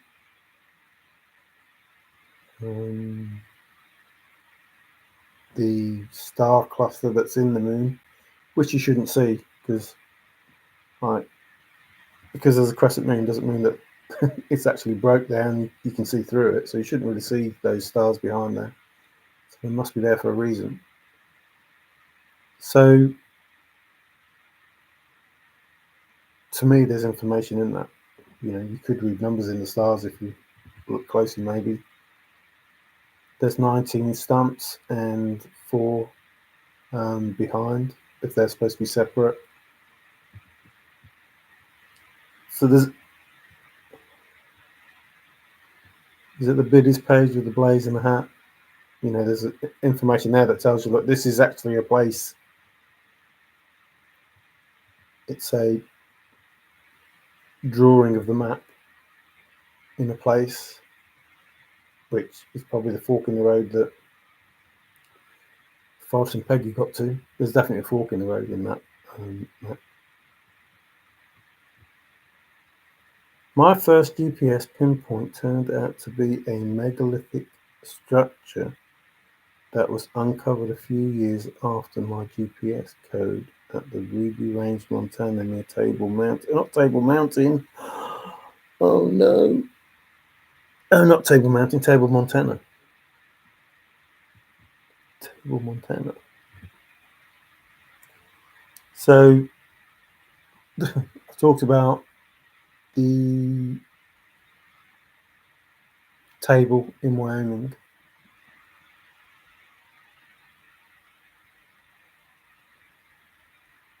Which is, very different to the table in Montana. And, people say, there's no GPS or there's no numbers or whatever it is. And it's like, I don't get how people can make these statements that things don't exist.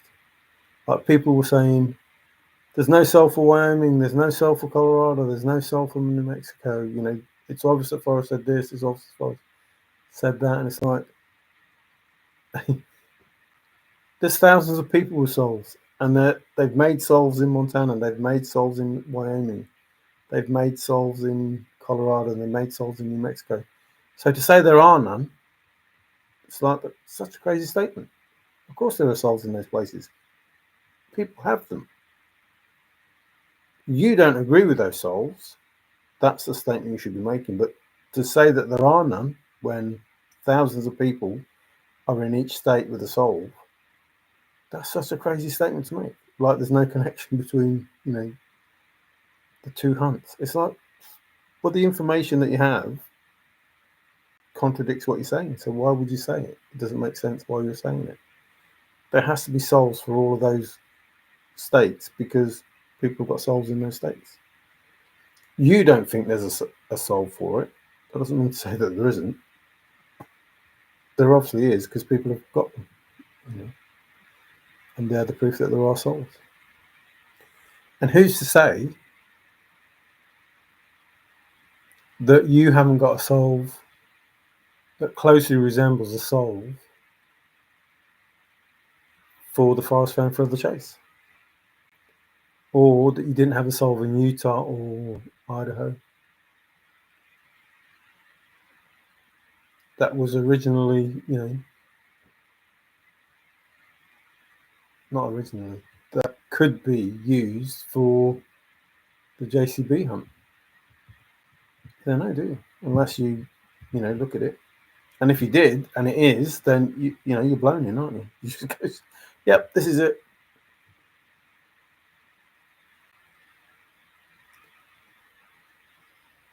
Say, oh, you've been wise.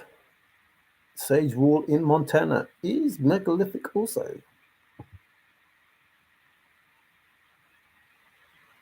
Oh, you're both saying the same thing. Are you two different people or the same people? You're just agreeing, or you have different souls, but you just know where the other one's talking about? Yes, at least 720,000 years. Oh, possibly. So I don't want to get into that because to me that's specialized knowledge, and I ended up at Heart Mountain in Wyoming because of Creighton, because of the younger, land being on top of the older land, no, under the older land, which is different than what's supposed to happen. The younger is supposed to be on top. And Forrest said if I was younger, I'd go back and get it, blah, blah, blah. And it's like, yeah, but that's specialized knowledge.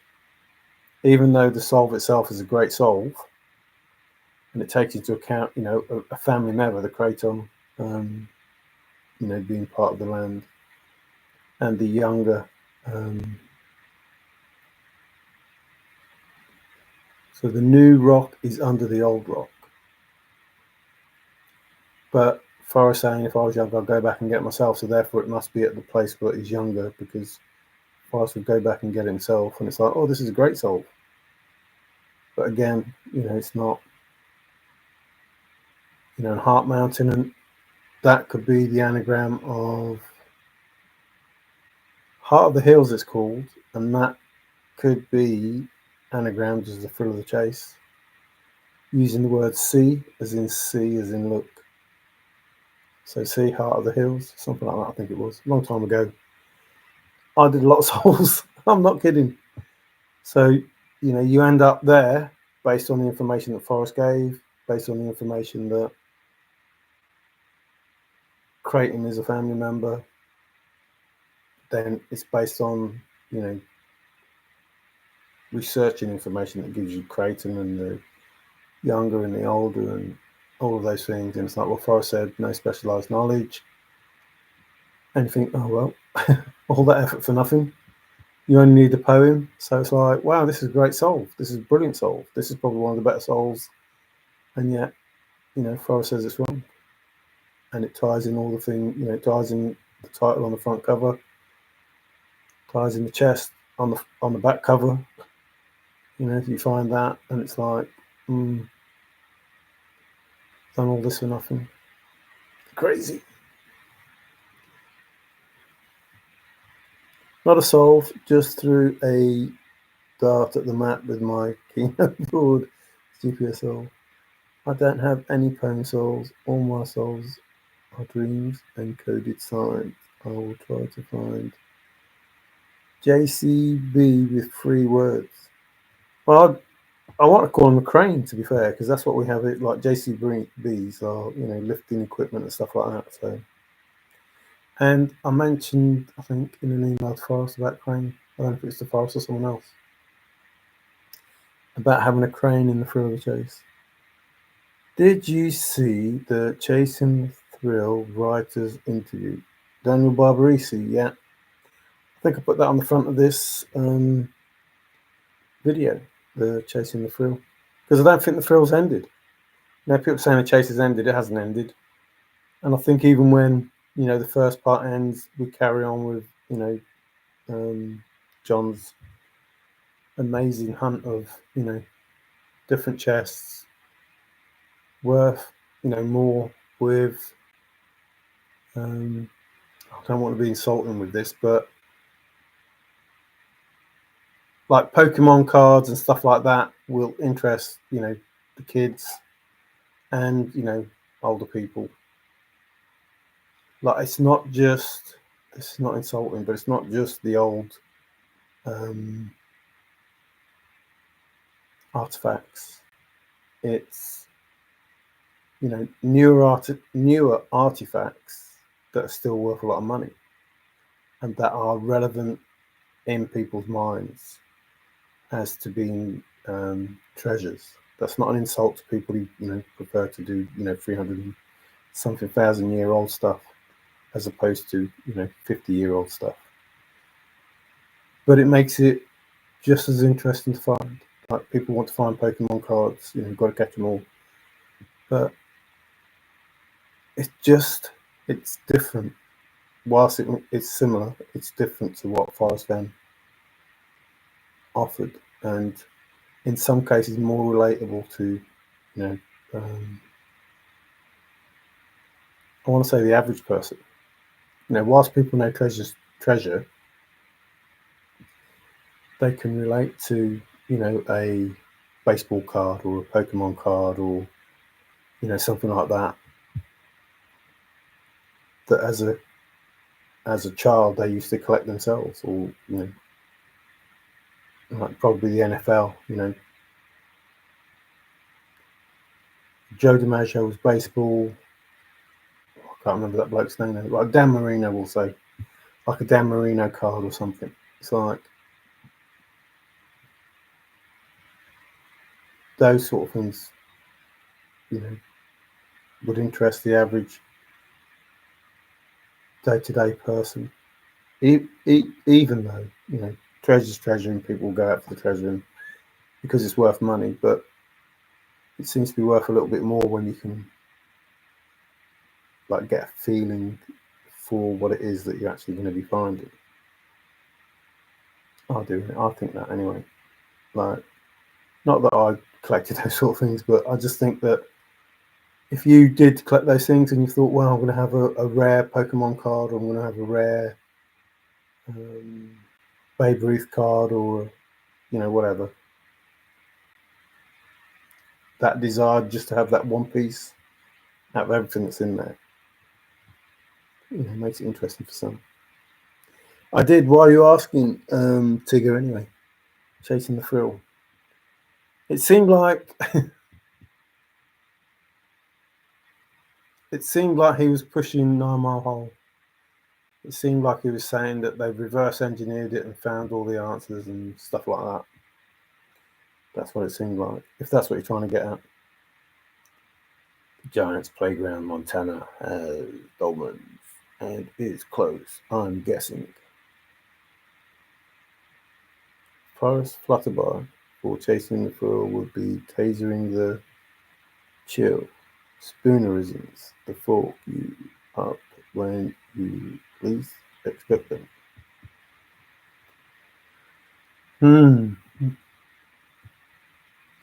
I like the way you say that. That fork you up when you least expect them. I think the hardest part has been done. I really do. And I think the making it happen, is downhill. That's how I see it. But I'm on this side of it. I'm not trying to make it happen. So, but I think the flutterbys could be as simple as just like, look, here's an anagram. Here's a word that, and I don't mean it in the sense of an anagram, but here's a word that people know is a butterfly. But find the word as flutterby. Don't find it as butterfly.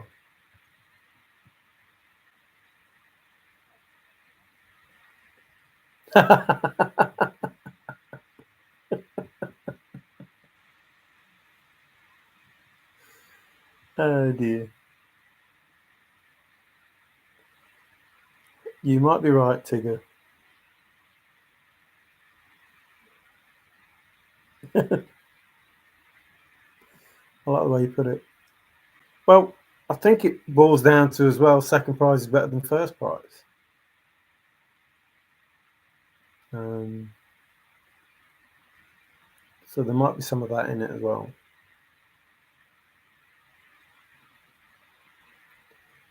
I'm thinking, I don't do it much, but I'm thinking that the real chest,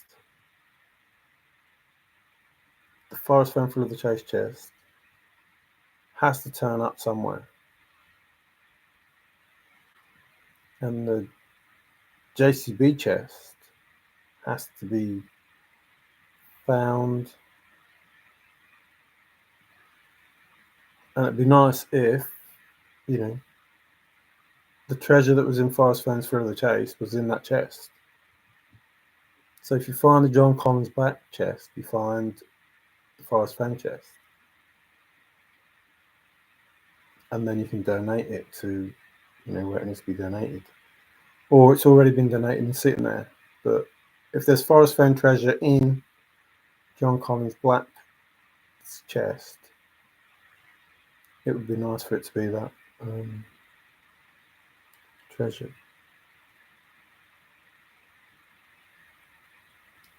When I was young, I'd listen to the radio. When I was a kid, we wanted the gum, not the cards. Yeah, there is something. There is something in that. But every now and again, someone would say they've got such and such a card, and you'd be like, "Yeah, but I've got this card." Or you'd have two of them, and you'd say, "Well, I'll give you this one if you give me that one." And sometimes it was. We used to play. You probably played it as well. Nearest to the wall.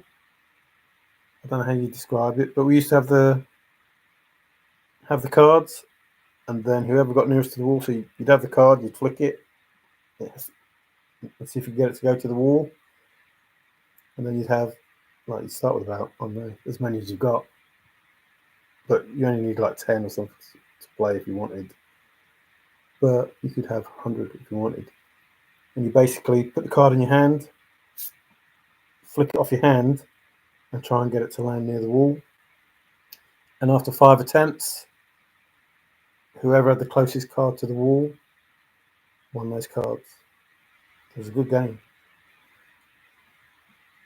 So you keep your best cards.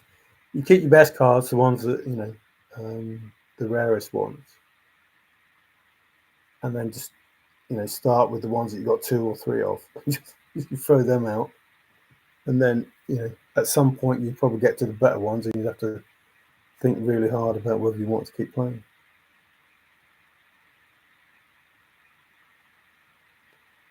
Me too. The cards went on our bikes with the laundry to make our bikes sound faster. And what laundry is? Yeah, we used to put them in the spokes, but they'd float off. So no, that didn't last long. No, we used to gamble them away basically. See if you could win some by playing that game. It's a good game. Yeah, we used to put them in the spokes, but they didn't stay on that long. And when we did it, you could only go out when it was dry. Otherwise, they're useless. They were useless after about, I don't know, half an hour. Just, riding along, soaking wet, filthy, muddy, dirty, useless. So that we didn't do it for long.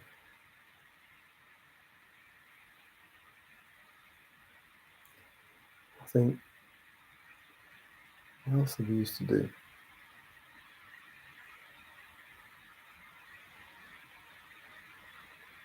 We used to put something on to make a sound. I can't remember what we did.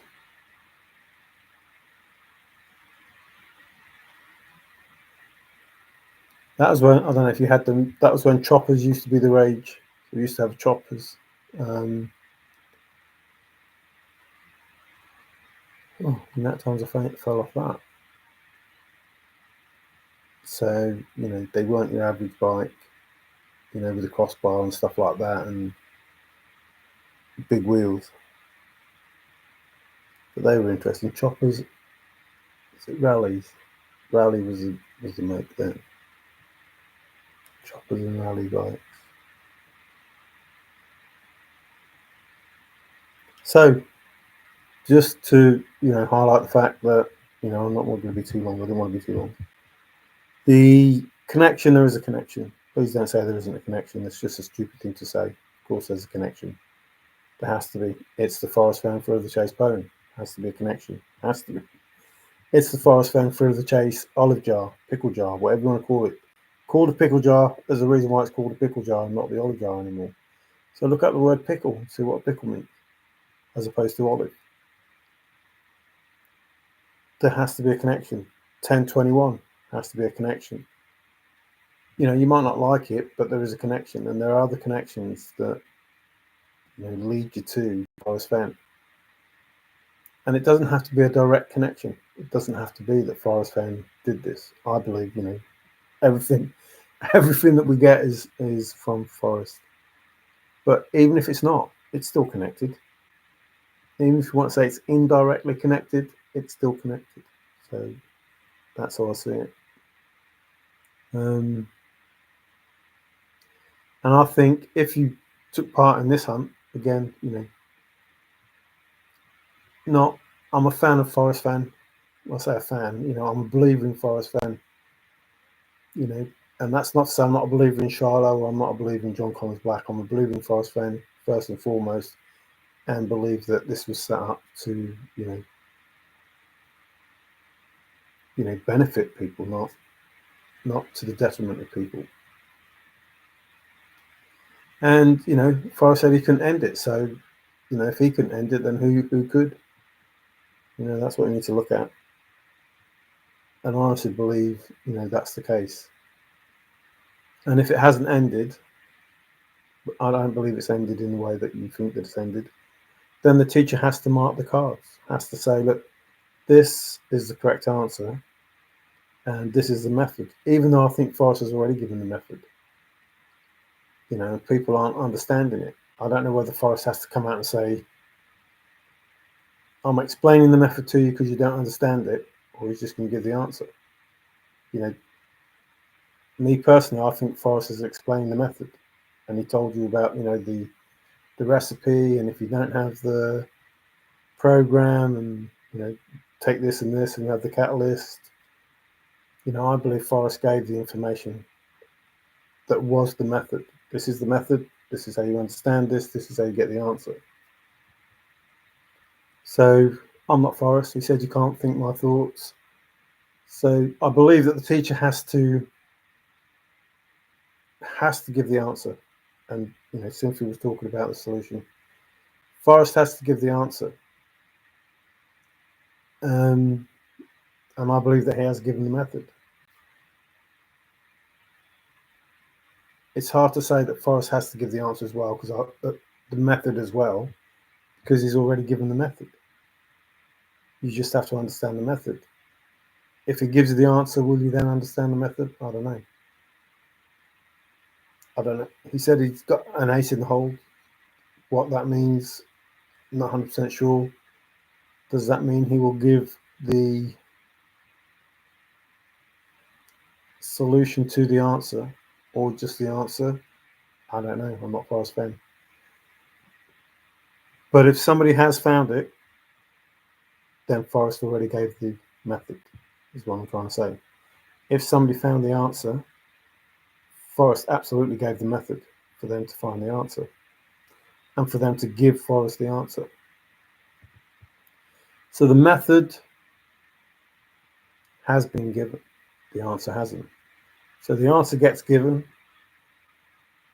I don't know if the method's going to be given or not, because it's already been given. I don't know if Forrest is going to say, well, you need to work out the method from the answer you're given. I've already given you the method. Now I'll give you the answer. You tie the method to the answer, and then you carry on. I don't know how, but I know that Cynthia is saying there's a solution coming. I believe the solution needs to arrive before JCB starts.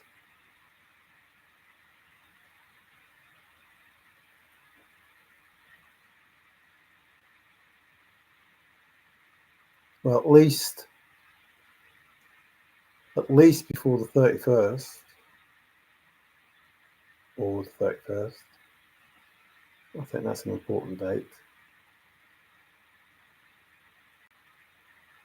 No one. There are less people going to be interested in John's hunt, John Connor Black hunt, if there's no answer to the Forrest Fenn through the chase. And that's only a small community now. That's only if you're just saying it's us, we're not going to be missed. Really, we're not going to be missed. But the fact that there is a connection, the olive jar, the poem, the fact that there is a connection, the Forrest Fenn chase needs to be resolved. Because if people are going to connect the Forrest Fenn chase to the John Connors Black, then the Forrest Fenn needs to be resolved so John Connors Black can, move forward. That's how I see it. So now that I've said what I want to say, not trying to fall out with anybody, not trying to, say I'm cleverer than anyone else or anything. Never have, never gonna. This is just about, look, here's the information.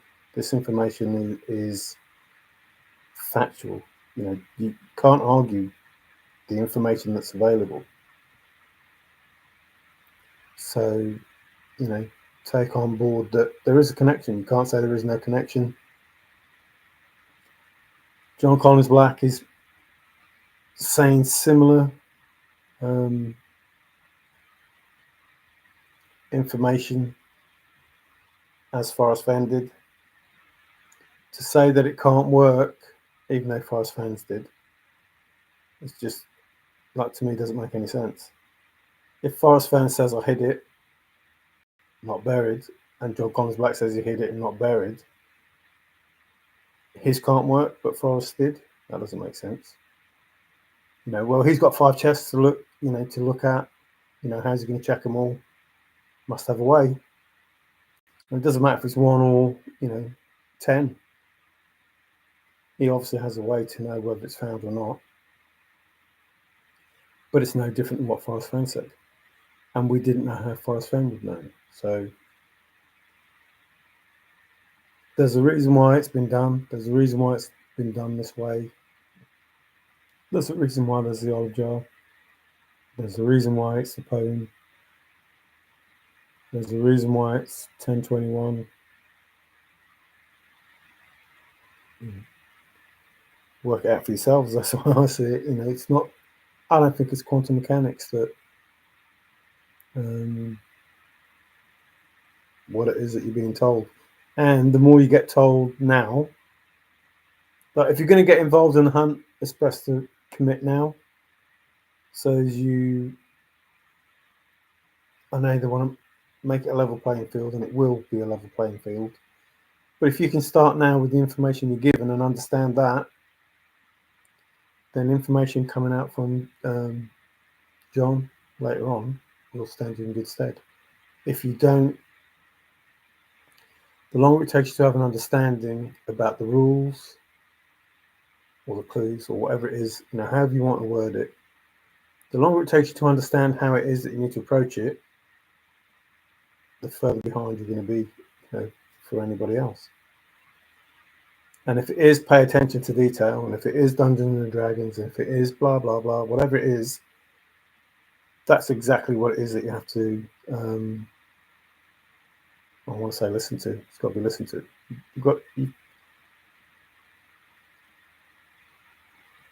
If you carry on being blind to the information that's given to you, then you're not going to progress. If you believe that it's everything that you did in the Forrest Fenn for the chase, then you're not going to progress. Again, I'll go back to it can't be one specific way of doing it to give you one solve if there's 5 chests. It just can't. You just can't. It can't be one specific way that led you to a place, and yet the same poem with a little bit extra is going to take you to 4 more places, 5 places. And if it's going to carry on past those chests, I'm not saying that it is, but I'm saying if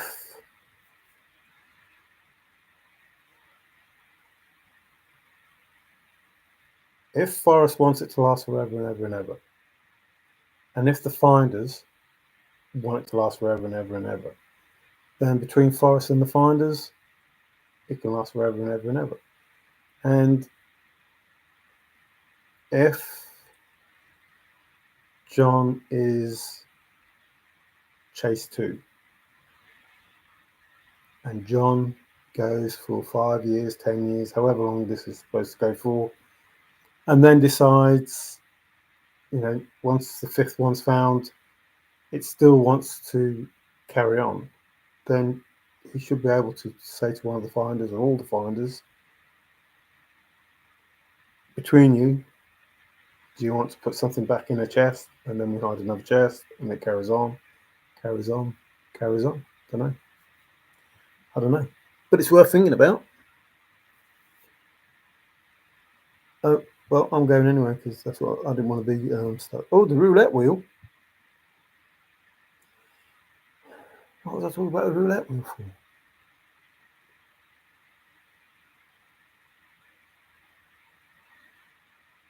I don't know. All these weird things that are in my head. Oh, is that for the JCB free? I thought they'd already done that. I thought he put a.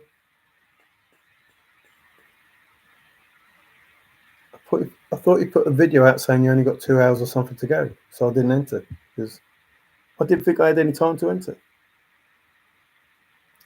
for the free books. I thought they'd already done it. Dag nabbit, could have entered. Never mind. have to go without. The children's book and that other hunt. Even that, people condemning the fact that there was a children's book and you had to buy the children's book to do this, such and such. You don't have to. I wouldn't have thought that the children's book was related to all of the chests, and in a way it's a good thing because then it gets the kids involved, just like the Pokemon cards or whatever would appeal to children more than a Colombian gold mirror. It's Colombian. No, probably the wrong word that is.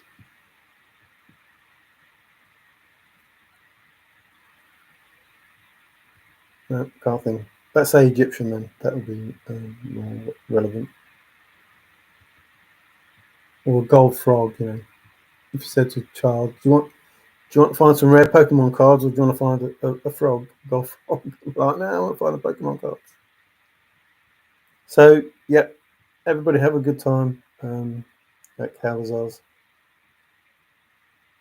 If you've entered, good luck. I hope you win. Please, I'm not trying to be, clever or smart. I'm just trying to say, look, this is the information we have. It obviously lends itself to Forrest Fenn. Without, you can't deny it. So don't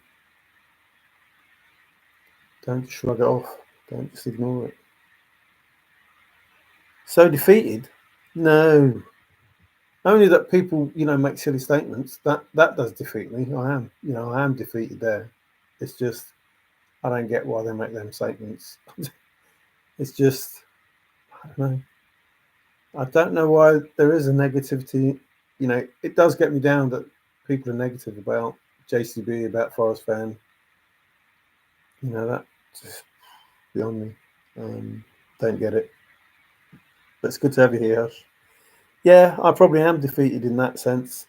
It does get to me that people make these statements, firstly about Forrest, which, there's no need for, and then secondly about JCB. Obviously connected to Forrest because of the poem, because of the jar, because of the house number, and other things. And I don't know, don't get it. So, thanks for popping in. Sorry, Hush, it's not because you got here that I'm going, but obviously Calazar's is going to go live, and people are going to want to know they won a set of free books with the chance to win a superb treasure, I suppose. Or, all three of them. So, ciao for now. Thanks for popping in. Absolutely appreciate you being here. Thank you, Major Forrest Burke Fenn.